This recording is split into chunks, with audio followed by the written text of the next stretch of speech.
Good evening and welcome to this live Ask Me Anything About Property Investing with myself, Saj Hussain. I'm here every Monday evening at 8:30 to help you with your property investing journey and answer whatever questions you have to ultimately help you get further faster in your property investing journey. So if you've got a question for me, make sure you put it in the comment section below, whichever platform you're watching it on. We are streaming live on a number of different platforms. That's Facebook, YouTube, LinkedIn, Instagram, and Twitter. So put your question in the comment section and my lovely assistant over here will flash the questions up for me and I'll answer them in the order that they appear. So a number of times in the past we've happened, people wait till the very end to try and get their question in, but we finish at 9 o'clock. So I'd encourage you, if you've got a question, to put it in the comment section nice and early. First of all, let me know you can hear me okay. Just say a quick hi.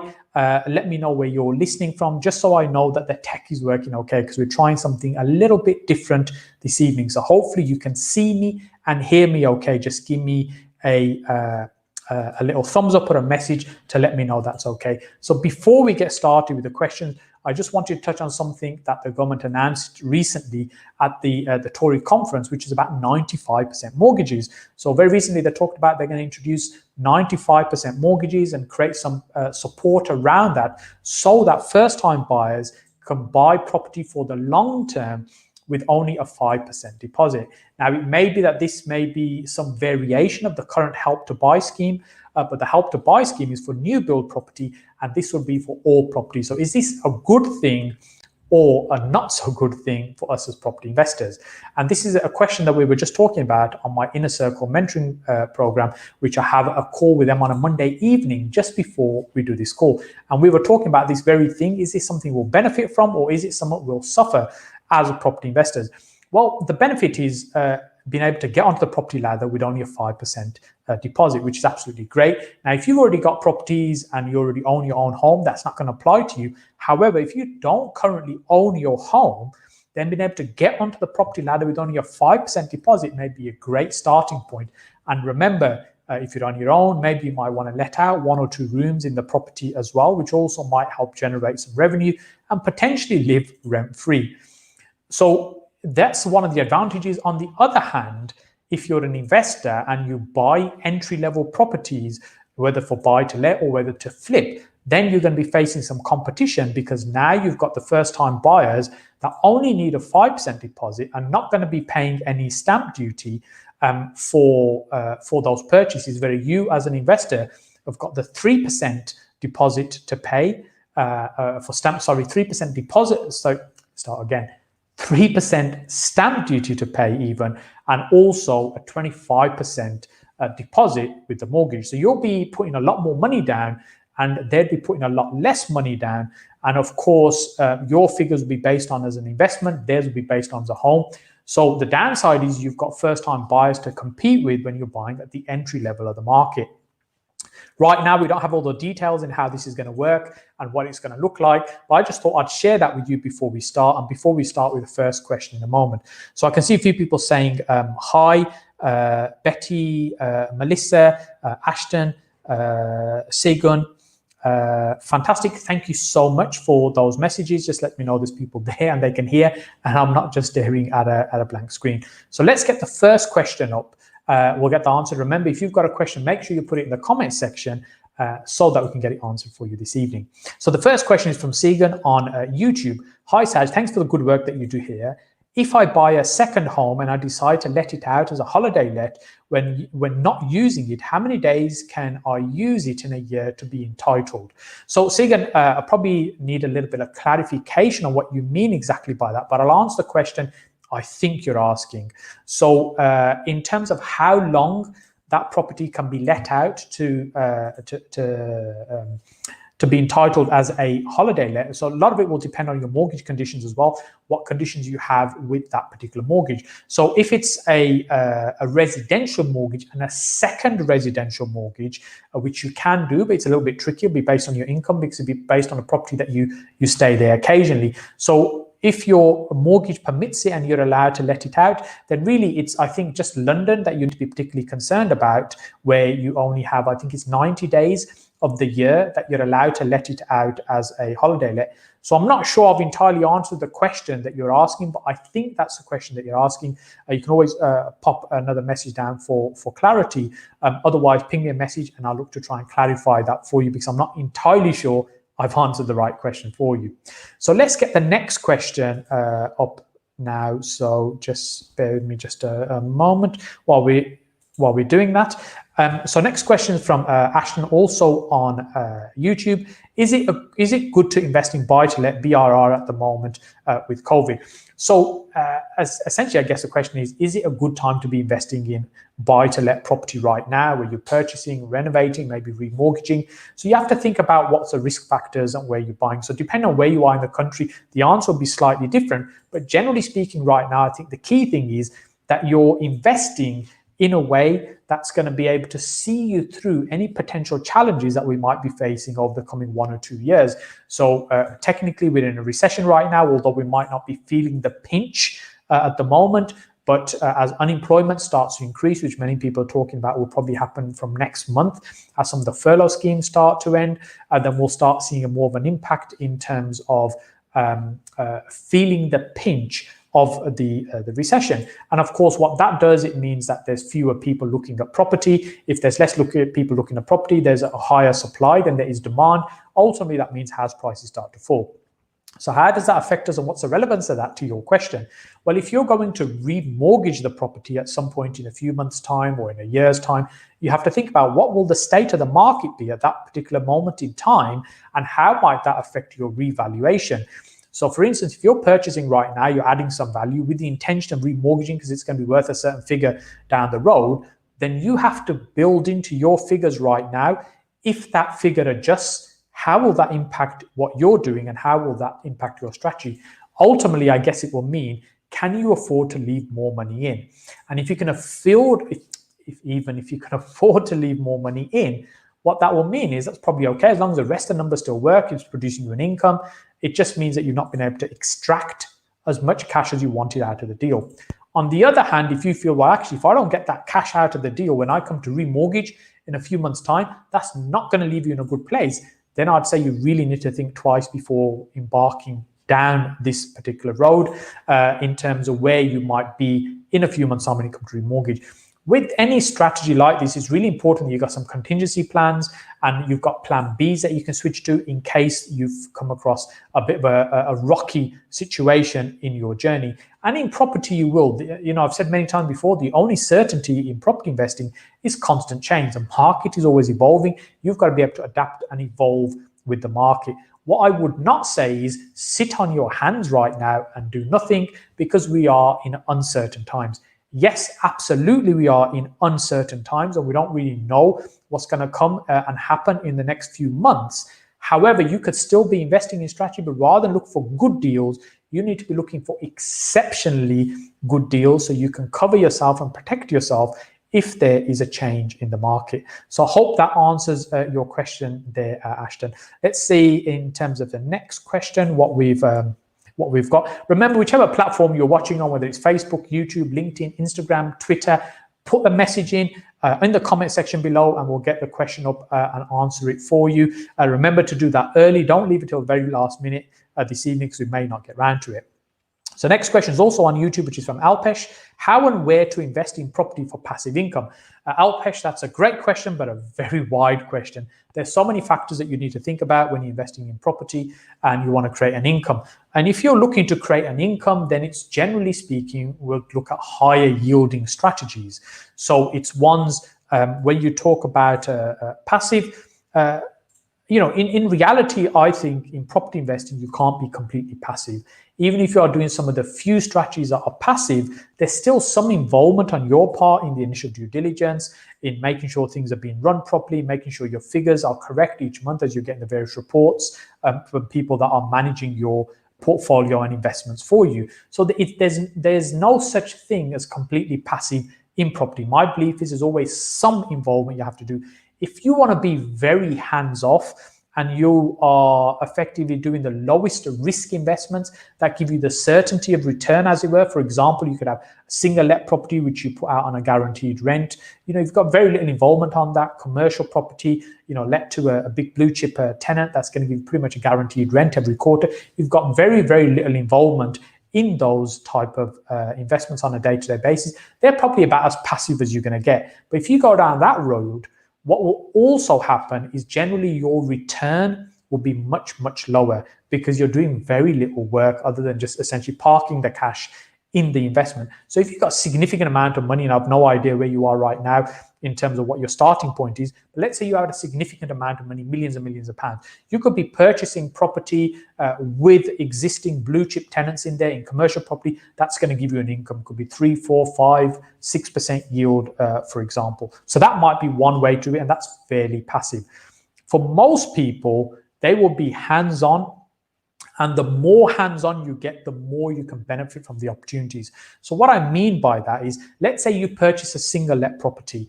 You purchase a single let property, do a little bit of work. Yes, it's not completely hands-off, but it will produce you a better return than, for example, what we were just talking about just now. But then you could go a step further, purchase a property, do a big conversion on it and turn it into, say, a HMO, say all en suites. That's going to take a considerable amount of effort to be able to do all that work and convert it and get it up and running. But your return is going to be much higher. You'll be more hands-on. There's more work involved in terms of managing properties like that. And of course, you can always put other people in place to help you with that, but you're still responsible for what happens in the property. Then, of course, there's like, for example, service accommodation, which may be even more work than what you get in a, say, in a HMO. It's more hands-on because ultimately it's a hospitality industry as opposed to just letting. You are looking after your guests, and again, the return starts to increase. So I guess the point I'm trying to make is, if you want to go completely passive, where you're doing very, very little on a day-to-day basis, then your returns are going to be much smaller. If, on the other hand, you're prepared to roll up your sleeve and do some work and make sure you're more involved in the process, and if you're happy to do that, then your returns are going to be probably significantly higher. So I hope that gives you some of an indication, outpatient in terms of starting point. I don't know enough about your background. When people start working with me on a longer term basis, for example, on my mentoring program, one of the first things I do is at the beginning, we do a half-day consultation where we sit down and really understand where that individual is right now, where it is they're trying to get to, and then take into consideration all the things that we need to think about in terms of property investing strategy, such as how much time they might want to invest, how involved or uninvolved they want to be, and the final product, in terms of how much money they might have to start with, how much funding they have access to in terms of, for example, mortgageability, where they're based in the country, in terms of what's going on with the marketplace, in the property market where they're based. All these things need to be considered and taken in consideration before you find the right property investing strategy. And then what we tend to do is create a plan which is going to be the best way to get them from where they are to where they want to get to and where ultimately they want to end up, and then support them over 12 months and do that. So Alpesh, although I've given you a little bit of an answer in terms of your question, hopefully you can understand it's a topic that requires a lot more questions from me to understand more about you before you can give a real meaningful answer on that. So our next question is from Quinton on LinkedIn. Hi Saj, how do you know a deal is a deal? So Quinton, a very good question. So how do you know a deal is a deal? First of all, we have to define what is a deal. Well, for me, a deal ultimately means an opportunity to make money from property. Very, very broad, a broad answer there, if you like. So what will a deal be? Well, the next question for me is, if there's an opportunity to make money, I need to look at what is the return on the capital employed in that project. So what that means is, how much money do we need to put into it and how much return is that going to give us? Then, of course, we need to look at how long is the money going to be tied up for. So, for example, if it gives 100% return, that's fantastic, but it might be 5 years before it delivers that return. So we want to look at how long is that money going to be tied up for. Ideally, I want to put my money into projects where we can recycle it and get it back out. So we're adding value, we're acquiring something, we're adding value by spending money on that project, on that site. And then because it's a higher value at the end, we're either refinancing, extracting our investment out, or we're selling on and we're taking a profit from that particular transaction. Our cash comes back in. So there are different ways for us to look at what's going to be the return on the money that we put into that particular project. And of course, we've got to think about the risk factor as well in terms of how risky a project might be. Because a lot of the stuff that I do, a lot of the investments and a lot of the property transactions I do, I work with other people's money. So I have other investors that will work with me in fund deals, anything from £50,000 upward, they'll be investing with me. So it's really important for me to be doing deals that are going to be low risk, so that I'm not risking other people's money in that particular transaction or whatever deal we're doing. So they're the things that I'm going to be thinking about in terms of what's important for me. Now, the reason I answer that question in that particular way is because the answer is going to be different for everybody. So what's right for me as a deal might be not quite the same for you or for somebody else that might be watching right now. So we'll all have our own criteria in terms of what it is that we want to achieve when we're investing in property. And if you haven't, I'd strongly encourage you to take some time out and think about these factors. Think about how much would you be willing to invest? What return is it that you want to realistically be able to achieve on your money that's in that project? How long do you want to leave the money in the project for? Now, for example, some people might quite happily put the money in the property, be able to add some value, refinance it, extract that money out, and they haven't actually made any cash, but they've acquired an asset. So the asset's going to start producing them a little bit of money as well. And if you've extracted your money out, the money that you're now making on the property is an infinite return, right? Because, you've got your money back out. So, these are the things that you need to think about before making a decision about what's going to be the right type of deal for you. So otherwise, if you're unclear, everything looks like a deal, everything could be interesting. And, one day you'll be looking at a single buy to let, the next day you'll be looking at building a tower block of 50 apartments. And, it will all suck your time up on analysis and research. And when you're very clear in terms of what you're looking for, if your criteria is clear, when you're looking at deals, and you should be looking at lots and lots of deals and shifting through them quite quickly, because the ones that fit your criteria is the ones that you should put to the side and spend more time exploring. The ones that don't fit your criteria, you should move to the side. Now, if you're out there marketing and looking for these opportunities yourself and negotiating deals with vendors directly, then I'd encourage you to do what I used to do when I first started in property and started sourcing. These deals that were good deals, but just didn't fit our criteria or my criteria. When I say our criteria, because I was buying for other people and other investors as well, if it doesn't fit, but it's still a good deal, I'd sell it on to somebody else for a fee and charge a fee. So you effectively monetize those deals. Now, here's a little tip for you. If the deal isn't a great deal or it's a crap deal, I would not offer that to somebody else, because remember, your reputation is very important. If you start selling bad deals, that will come round and start biting you on the backside. So you want to make sure you don't get involved with poor quality deals. If it's a good quality deal, if it's not for you, pass it on to somebody else, monetize it, and that way that funds your marketing as well. So I hope that helps. I hope that's giving you some pointers and insights there. So let me know if you've got any other question you want me to answer. Make sure you put them in the comment section. The Instagram ones don't flash up on the screen, so I've just got it handy to me. So I've got a question on Instagram from Junaid Javed. How much CGT do you pay? Capital gains tax. So capital gains tax will have an allowance. I think it's around £11,000. This actually was a question we were just talking about as well in the Inner Circle mentoring group with a call I had before this particular session on my mentees. We were talking about CGT. And capital gain tax is around £11,000. That means you could be making up to £11,000 and not have any tax to pay. So if you're brand new, you're getting started, you're early in your property journey, you don't own any property right now, then why not purchase a house as a home?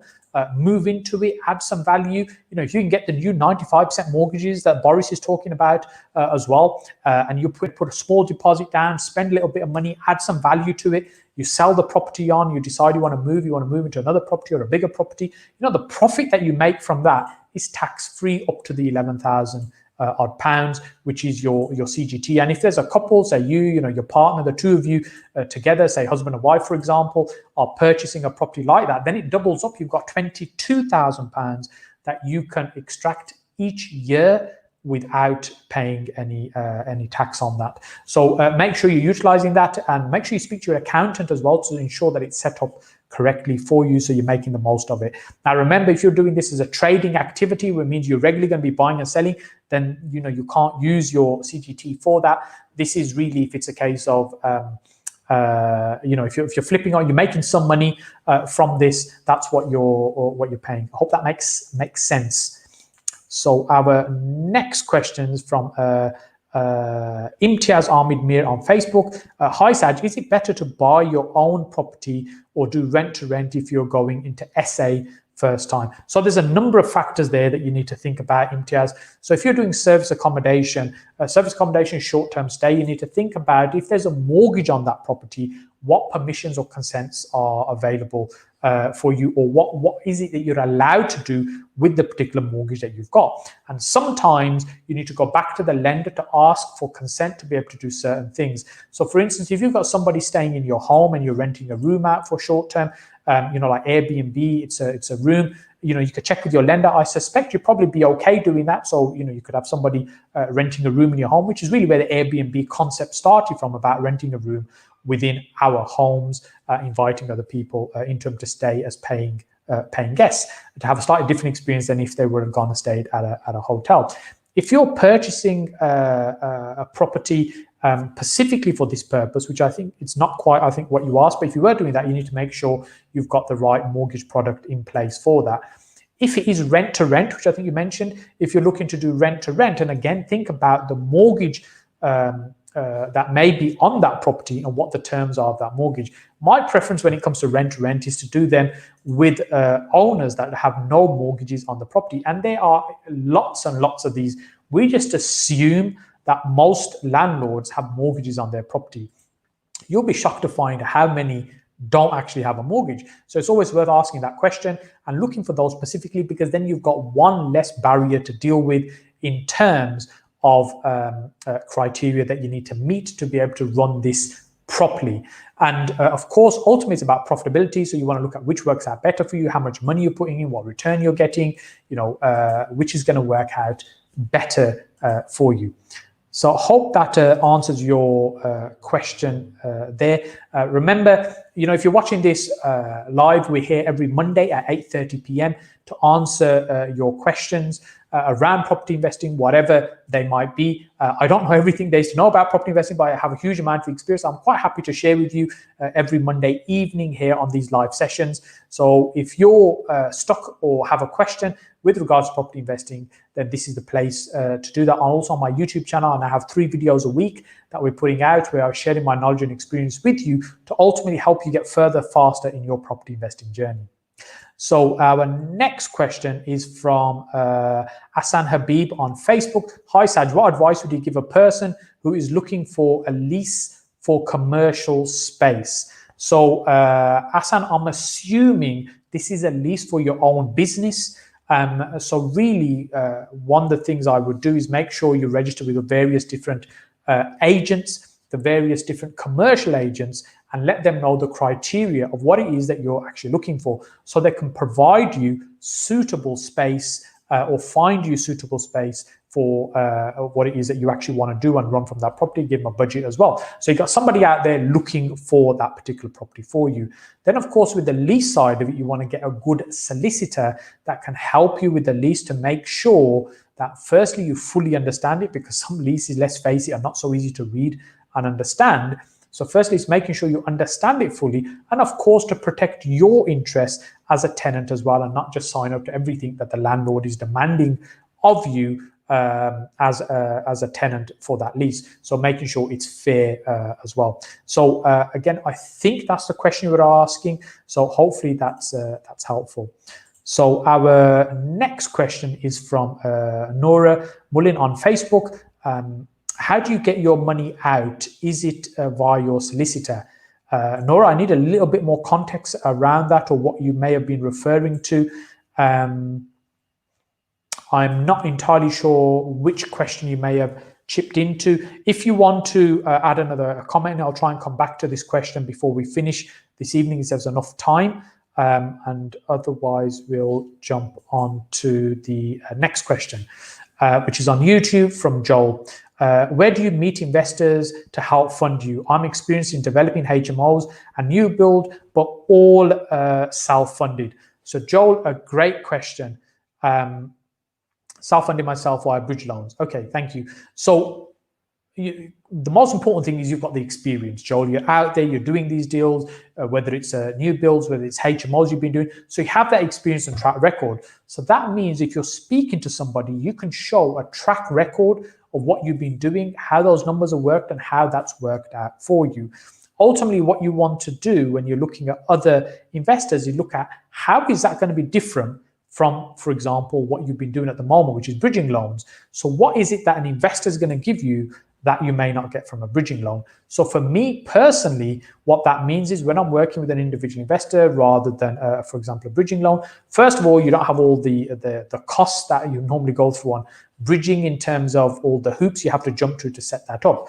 And when working with an individual, a lot of it's about relationships, about building a relationship, building an understanding, and knowing what the investor wants, what's important for them, and knowing for them to know what's important for you and what ultimately you wanting to get out of that deal.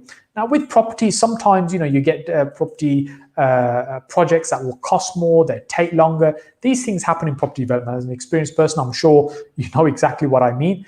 And then when you're working with an individual, you generally have the flexibility to have a conversation with them beforehand. If something looks like it can take longer or the cost might be different, you can speak to them about that. So there's why you might want to work with an investor versus, say, a bridging loan. You might have other reasons as well.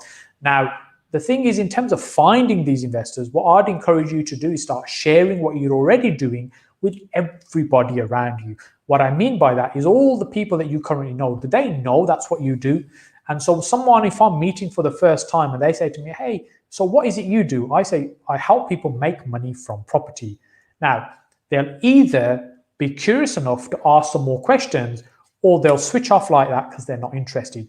Either one is fine for me. Now, if they are curious and they are interested, they'll ask some more questions. Then we can do a little bit more digging around sort of, what I do, how, they might have an interest that they've just sparked that we might have a conversation around. But generally, what you're trying to do is tell everybody what you do. And the way you do that is not necessarily go around broadcasting everybody, hey, this is what I do, but you create conversations where it encourages people to get into these conversations with you around what you do and what they do. Of course, when you're meeting people, you ask them what they do, how that's working for them. And generally, out of reciprocity, people will ask you what you do. And if you've got a good hook, like, you can borrow mine, what you do is help people make money from property. It's always a great starting point if someone's interested in property. And then, of course, there's social media. Right now, you're watching me on social media. And so, this is something you can do for yourself where you're sharing your projects. So I do a weekly vlog. What do I do on my vlogs? I go to various different projects. I talk about what we're doing, how we're structuring the deal, how we're making money from those deals.